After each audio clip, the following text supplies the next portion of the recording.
Under the blazing Monterey sun, the packed stands of Ocean World buzzed with lively music. 9-year-old Ethan Carter, eyes wide with wonder, couldn't take his gaze off Shadow, the orca slicing through the water like an arrow.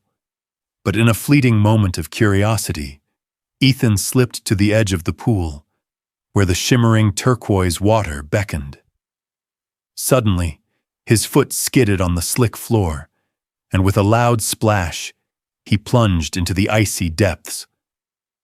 The crowd froze, and his mother Sarah's scream tore through the air. "Ethan!" Flailing, gasping, Ethan struggled as his breaths grew shallow. Shadow, the massive orca, turned sharply, its deep black eyes locking onto the boy. With a powerful flick of its tail, it surged forward, a dark silhouette cutting through the water. The crowd held its breath, Sarah's heart nearly stopping. Would Shadow save the boy, or was tragedy lurking beneath the surface? Monterey's coastline sparkled under the golden glow of sunset, the ocean gleaming like molten gold. Ethan Carter, barely containing his excitement, skipped alongside his mom, Sarah, as they passed through the gates of Ocean World. The air carried the briny tang of the sea mixed with the buttery scent of popcorn, while distant waves mingled with the chatter and laughter of visitors. For Ethan, this was the day he'd been counting down to. Ever since Sarah promised to take him to see the orca show, he'd been obsessed. Those creatures were his ocean superheroes. Standing before the park's giant sign, with an orca leaping over waves, Ethan felt like the whole world was opening up. Sarah watched her son, his blonde hair catching the sunlight, and smiled. She loved seeing Ethan this happy, his blue eyes sparkling with anticipation. Inside Ocean World, the stands were packed, the vibe electric, like a summer festival. Ethan nabbed a front-row seat by the massive pool, his face pressed against the railing as the show kicked off. The star was Shadow, a sleek black-and-white orca gliding through the water with the speed of a bullet. When Shadow launched into the air, twisting before crashing back with a splash that soaked the crowd, the stands erupted. Ethan shot to his feet, clapping wildly, shouting, "Mom, did you see that? He's like a rocket!" Sarah nodded, grinning at her son's infectious excitement. Midway through the show, as trainers cued Shadow for a double leap, Ethan's curiosity got the better of him. He wanted to get closer, to see the intelligence in Shadow's eyes, to watch how it moved. To him, Shadow wasn't just an orca. It was a mysterious friend from the deep, a creature he'd read about in books, full of smarts and loyalty. Slipping from his seat, Ethan weaved through the crowd, dodging wet steps and spilled soda cups. He reached the pool's edge, where a low barrier barely kept spectators back. But the slick concrete betrayed him. In an instant, he lost his balance and tumbled into the freezing water. The splash drowned out the upbeat music. The crowd went silent, and Sarah's scream shattered the air. "Ethan!" she cried, racing toward the pool, her heart seizing as she saw her son thrashing in the water. Shadow, mid-pool, whipped around, its piercing eyes fixed on Ethan, and with a mighty tail flick, it charged. Some in the crowd gasped, clutching each other, haunted by stories of captive orcas turning aggressive. Sarah dropped to her knees at the pool's edge, hands shaking as she reached for her son, tears streaming. She prayed, dreading the worst. But then, something incredible happened. Shadow didn't attack. Instead, it gently nudged Ethan with its snout, carefully lifting him above the surface and guiding him to the edge where Sarah waited. She grabbed Ethan, pulling him to safety, tears mixing with the pool water on her face. Coughing, shivering, Ethan whispered, "Mom, Shadow saved me. As Sarah clutched her son, her eyes met Shadow's, still circling near the edge. Then she saw it, a small, star-shaped scar near its left eye. Her breath caught. She remembered a baby orca she and her dad had rescued over 20 years ago. That scar was from a wound her father had stitched by hand, while a young Sarah stood by, praying it would survive.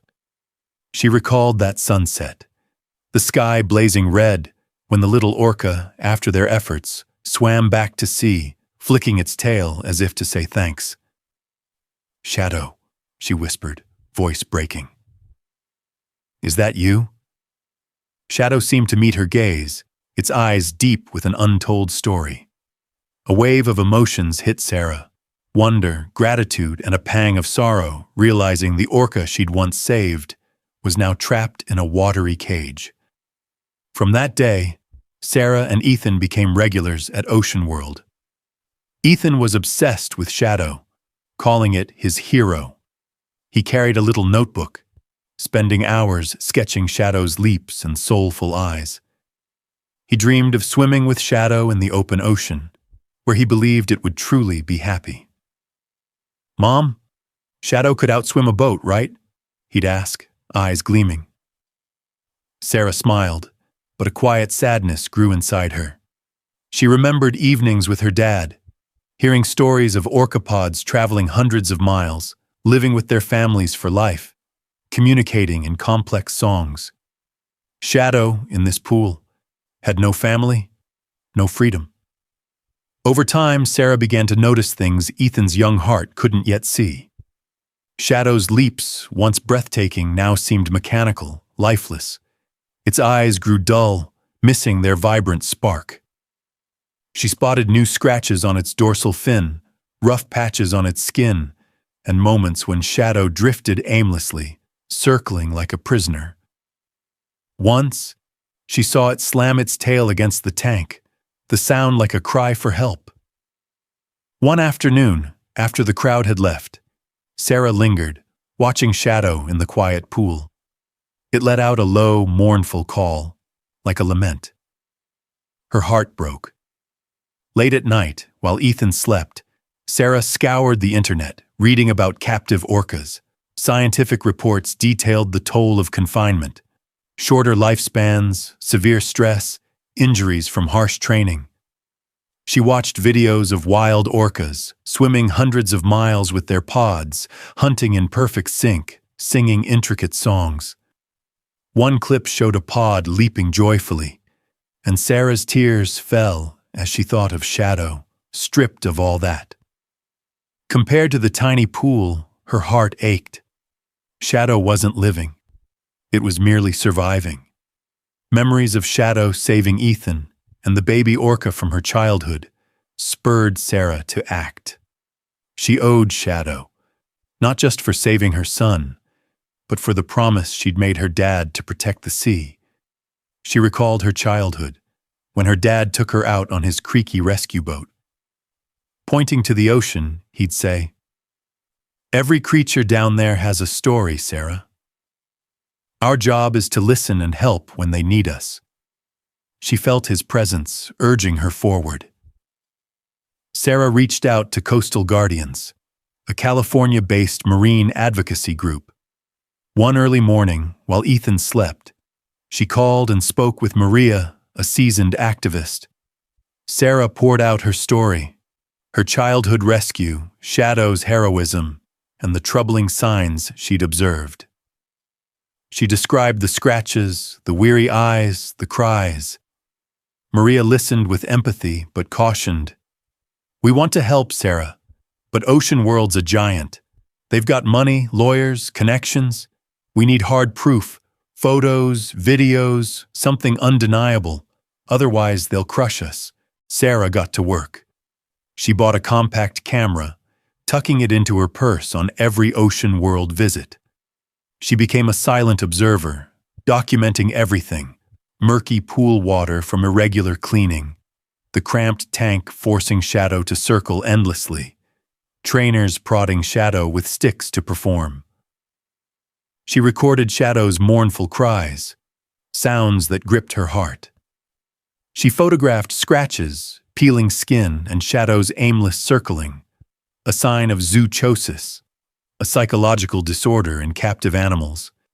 Each photo and video was a piece of the story she'd tell the world. She also talked to park staff. A young ticket seller, Amy, admitted she heard Shadow's cries at night when the park was empty. "I think it's lonely," Amy said sadly. "It doesn't belong here." Sarah connected with her, but new emotional stories weren't enough. She needed solid evidence.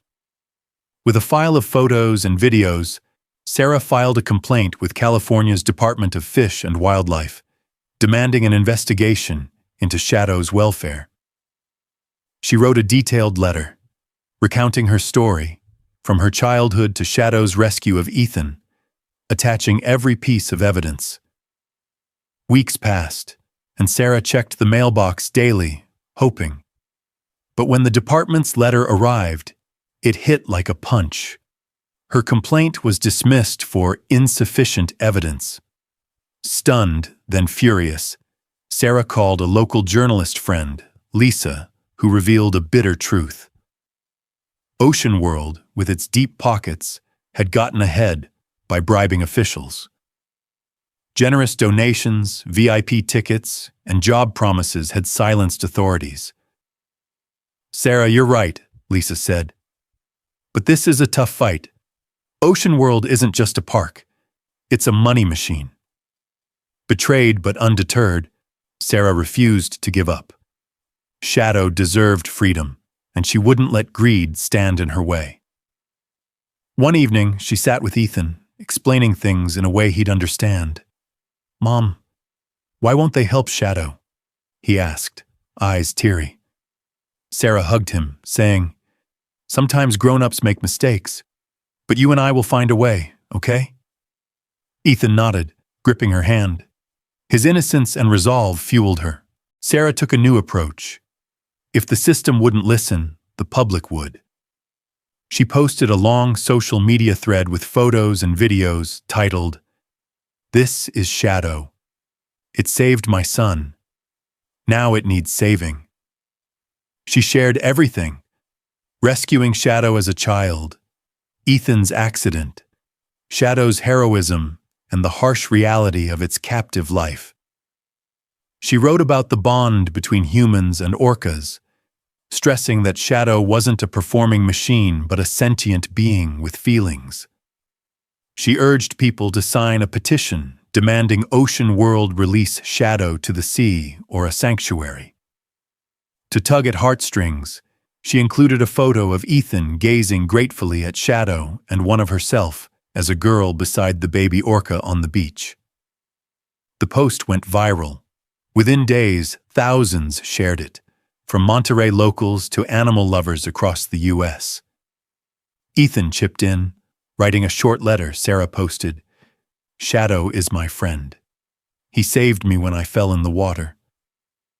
But he's sad in the tank. Please help him go home." Ethan's simple words touched hearts, drawing tens of thousands of signatures. News outlets picked up the story, running headlines like "Orca saves boy, now fights for freedom." Local advocacy groups, led by coastal guardians, held peaceful protests outside Ocean World, hoisting banners of Shadow and chanting for its release. One rally drew hundreds, kids to seniors, holding handmade signs, "Shadow deserves freedom." Ocean World fought back hard. They issued a polished press release claiming Shadow was happy and healthy, inviting reporters to tour the park and see smiling trainers and shiny equipment. They even hosted a public Meet Shadow event, letting visitors near the pool for photos. But Sarah was there, and she noticed something. Shadow wasn't itself. It swam sluggishly, eyes vacant, with a fresh scratch on its fin. She filmed it all, posting with the caption, "Is this the happiness Ocean World talks about?" The video spread like wildfire, sparking fresh outrage. Sarah kept pushing. She contacted the National Marine Fisheries Commission, a federal agency with authority over local rulings. She sent her full dossier, photos, videos, and a vet report from Tom, a sympathetic ex-Ocean World employee. Tom, who'd worked with Shadow for 3 years, couldn't stomach its treatment. He secretly gave Sarah internal records, including health logs showing Shadow's malnutrition, skin infections from dirty water, and chronic stress. Sarah spoke at community meetings, her voice steady but emotional, always circling back to Shadow's heroism. "It saved my son," she said, voice trembling. "It's not just an animal. It has a soul, and it's suffering." To ramp up pressure, Sarah and Coastal Guardians hosted a screening of Blackfish, a documentary on the horrors of captive orcas, at Monterey's community center. Hundreds attended. Afterward, Sarah shared Shadow's story, tying it to the film. She spoke of Shadow saving Ethan, the star-shaped scar, and her evidence. When she finished, the room erupted in applause.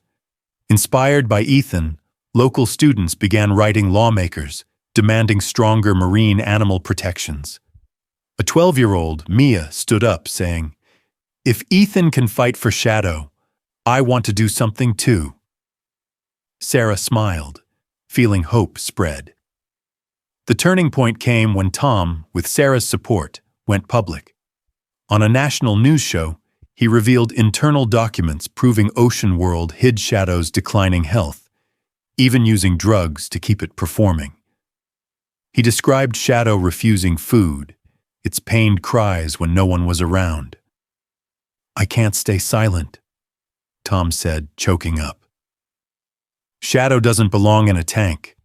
It belongs in the ocean. His interview shocked viewers, drawing attention from global groups like PETA and whale and dolphin conservation. Under public pressure and undeniable evidence, the National Marine Fisheries Commission launched a full investigation. Inspectors made unannounced visits to Ocean World, checking the tank, interviewing staff, and reviewing medical records. Sarah testified, presenting her evidence in a boardroom of scientists and officials. She brought Ethan's drawing of Shadow swimming free, a reminder this wasn't just a case. It was a living creature's fate. The findings were damning. Shadow's tank violated federal size regulations. Its diet was inadequate, and injuries pointed to abusive training. Inspectors also found Ocean World faked health reports to dodge prior checks. The park faced millions in fines and a court order to transfer Shadow to a Washington state sanctuary, where it would live in a natural sea pen and be prepped for release. Ocean World appealed, but public pressure was overwhelming. Sponsors pulled out, and visitors plummeted as boycotts grew. While awaiting the final ruling, Sarah and Ethan kept their campaign alive. They held a fundraiser for the Washington Sanctuary, inviting marine scientists to speak on the importance of freeing orcas. Ethan took the stage for his first public speech, his small voice clear. "Shadow's my friend. I want him to swim free like in my books." The crowd cheered, and Sarah's tears fell. She saw her son growing, not just in height, but in compassion and duty. The court rejected Ocean World's appeal. On the day Shadow was moved, Sarah and Ethan stood on a Washington beach near the sanctuary, sea breeze tousling their hair. Ethan clutched his drawing of Shadow swimming free, eyes misty. Sanctuary staff, with care and expertise, guided Shadow from the transport tank into a netted sea pen, a vast slice of real ocean. Shadow hesitated, its massive body still in the shallows. Sarah held Ethan's hand, heart pounding. She thought of Shadow saving her son, and now she hoped she'd repaid that debt. Then, with a mighty tail flick, Shadow surged forward, its dorsal fin slicing the waves.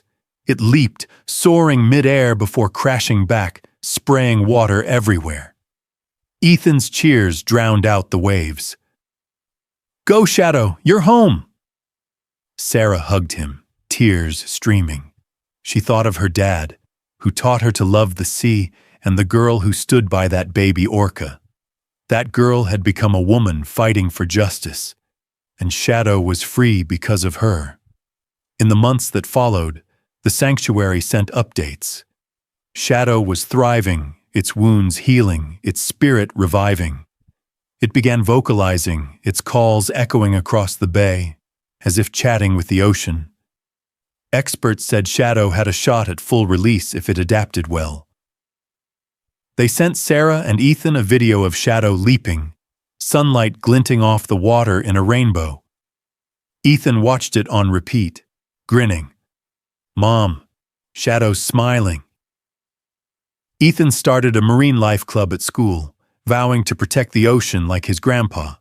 He gave mini-talks, sharing Shadow's story, inspiring his peers. One afternoon, standing before his class with his drawing, he said, "If we love the ocean, we have to protect it. Shadow taught me that." His teacher, Ms. Harper, wrote to Sarah, saying Ethan had sparked a class-wide beach cleanup project.